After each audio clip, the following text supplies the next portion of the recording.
you can see they're sitting over like this, so I want to move all that back.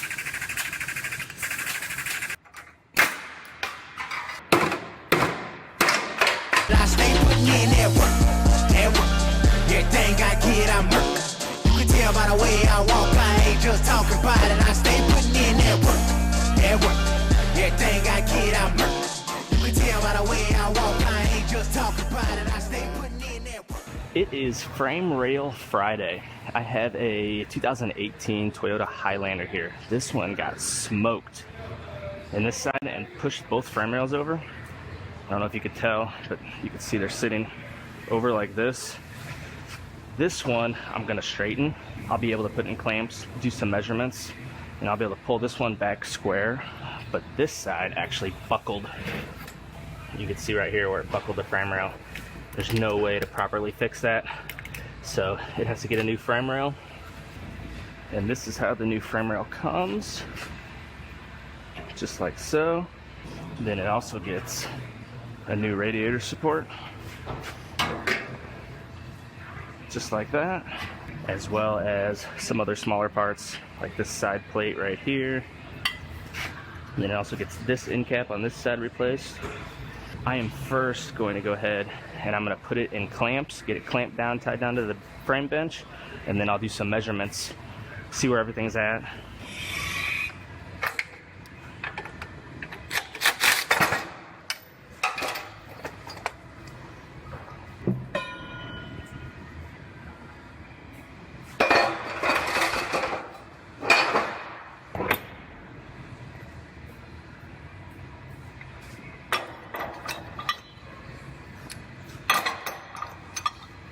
Now they have measurements where they want these clamps positioned. And this rear one, you go off the center of the rear wheel here. This rear one is 620 millimeters. So I'm gonna scoot this back a little bit. Front one is 2055 millimeters. It's gonna be right about there.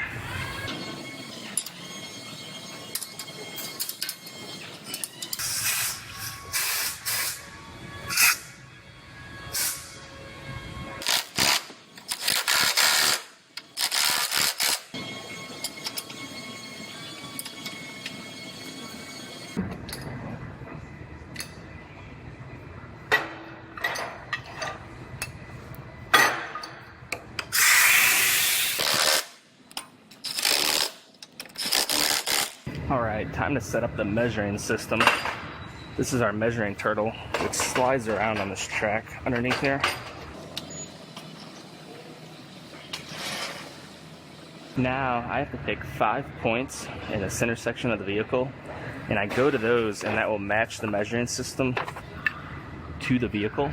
So then it will know exactly where the vehicle's sitting, and then I can come up here and make my measurements at these damaged frame rails and see how far off they are and where I need to move them to.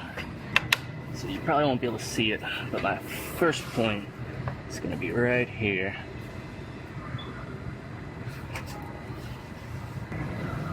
Then this will be my second point. Then I'll go to the same 2 on the other side, and then I'll pick 1 more.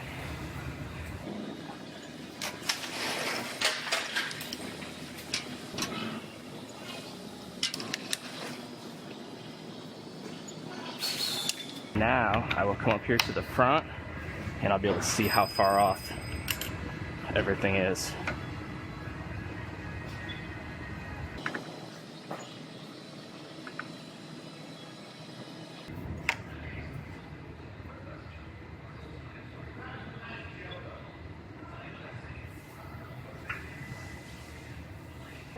They're about 70 millimeters knocked over, which is about 3 inches. So what I'm going to do now is I'm going to put my pulling ram on here and I'm going to go ahead and square these up, get them where they're supposed to be. I got to get this one perfect because this one I'm not cutting off. And this frame rail I also want to get close because everything that's attached to it, even though it's getting replaced, everything that's attached to it is moved as well.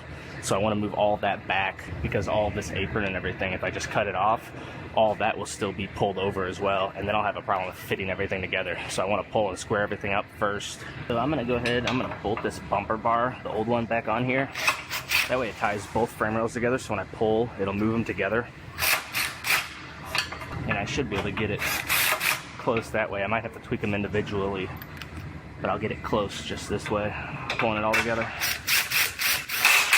And then I'm gonna go ahead, I'm gonna lock this on one of the points and do a live pull so I can kind of watch it as I pull it.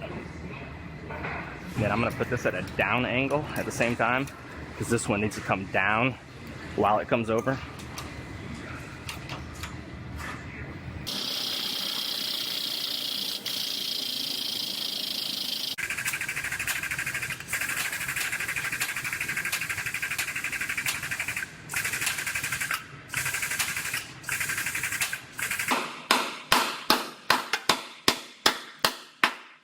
I have this over pulled by about 24 millimeters. You have to over pull it, and then it's going to relax and come back. That was almost perfect. We're at 2 millimeters, which is within tolerance, but I got to check some other points as well. This one's being a little bit of a pain in my ass. As I'm pulling these frame rails over, it's actually moving this perch right here, which is where the engine cradle mounts, one of the points. It's moved this too far over, and this not enough. So I put another ram on here, and I'm gonna grab this and pull it this way a little bit while I pull the frame rail that way. So I kinda gotta go like this and tweak it that way a little bit.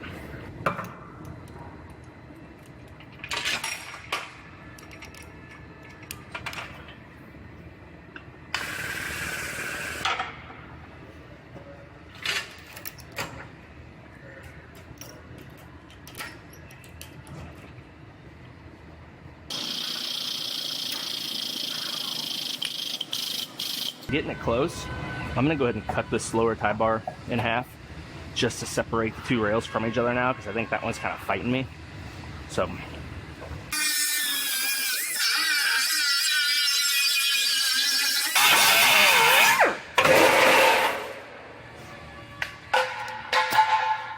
this is right where it's supposed to be, so I'm just gonna hold it in place, and I'm gonna try to tweak this just a few more.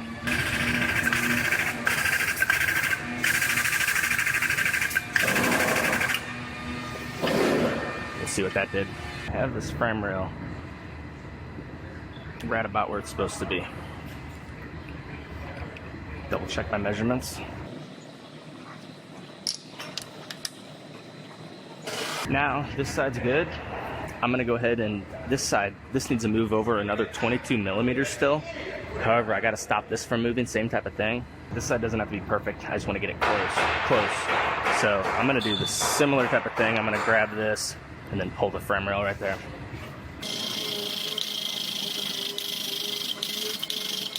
I think we're looking really good. I'm gonna check it one more time.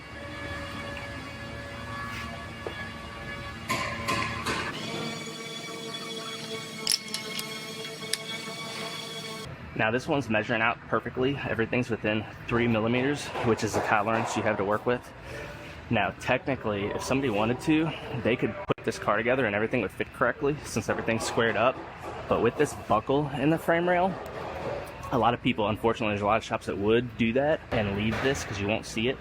But the structural integrity of this frame rail is not the same anymore with this buckle in it, and it could cause the airbag timing to be off. If it got hit again, it's not going to collapse the same way it was designed, and it could cause the timing of the airbags to be off. So that's why we have to replace this, cut this out and replace it, because it's all the structures factored into the safety of the vehicle as well. That wasn't as much so the case on older cars 20 years ago, but it's a big deal now.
Alright, I got this one all trimmed out and cleaned up. I'm gonna roughly sit this frame rail in place.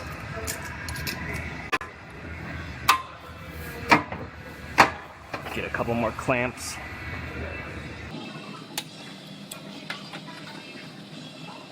I'm gonna go through and I'm gonna mark where all my welds are so I can clean off down to bare metal on the frame rail. And then I'll also go ahead and drill my other holes in the frame rail where it gets plug welded in. Get the frame rail all prepped out.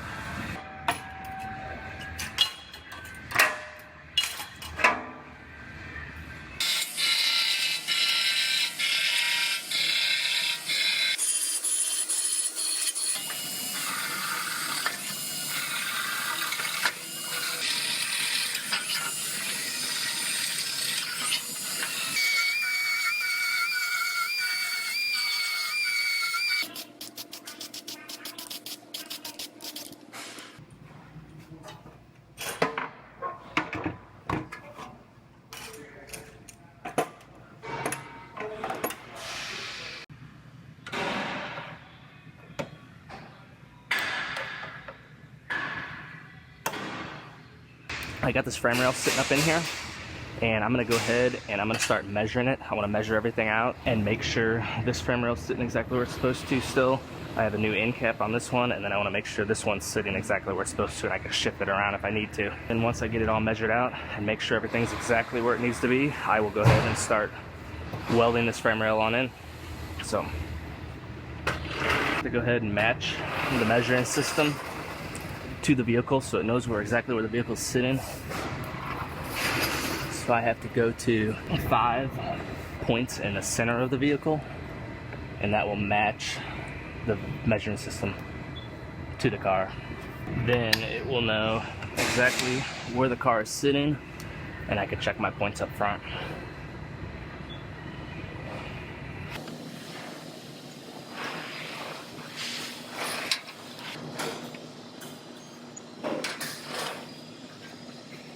Now I could come up here to the front and make some measurements and see where everything's at.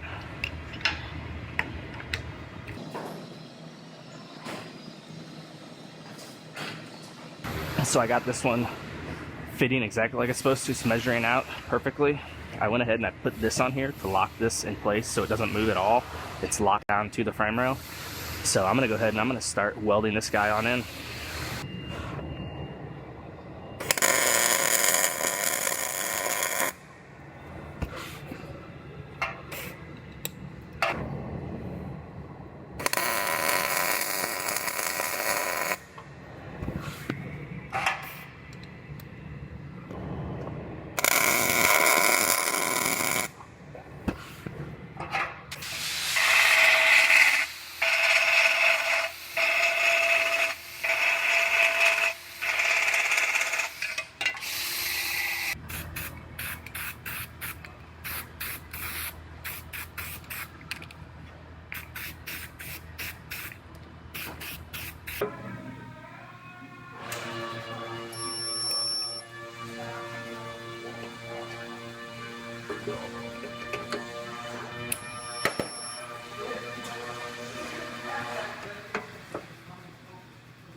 I have the frame all finished up.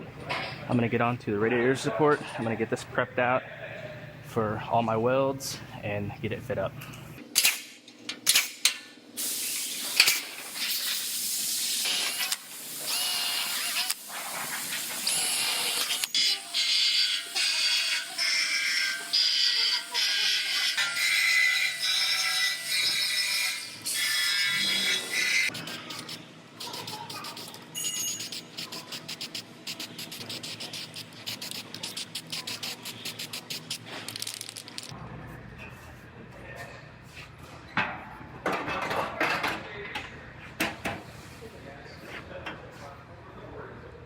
Well, this radiator support is fitting up very nicely. It actually kind of sits in pockets. I'm going to do some comparison measurements from side to side.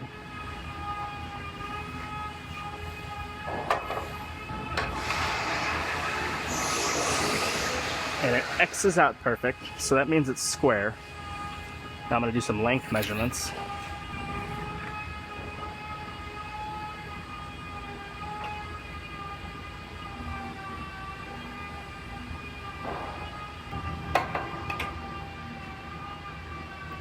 And the length is just about perfect. And I've also done a few other ones already. So we are in really good shape. I'm gonna go ahead and I'm gonna get this radiator support all welded in. Then this one will be ready for the paint shop to come over and paint all of this.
So I got this one down off of the frame rack. Now I have both these fenders that gets repair work in this front corner, kind of around the headlight.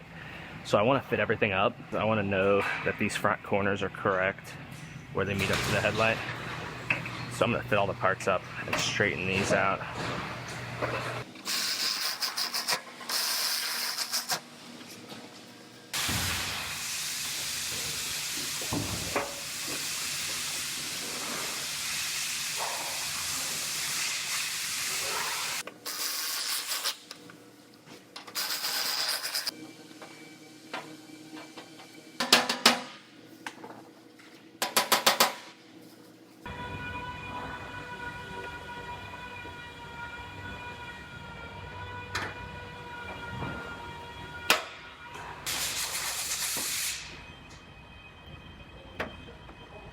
So I'm getting everything fit up on this, and the headlights and fenders and hood are all fitting nicely. I have a nice gap on both sides. I'm going to pull the headlights back out, and I'm going to do a little bit of glaze work on both of the sides of these fenders.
So I thought I was about ready for primer, but I was running my hand across this, and there's actually like a knot right here, probably from everything shifting whenever it got hit. It must have twisted this fender, and I didn't notice that till just now. So I'm gonna have to go ahead and I'm gonna put a thin glaze coat. I'm gonna tap down the knot. You can't see it, but I can feel it. And I'm gonna put a thin glaze coat right there to finish this fender out.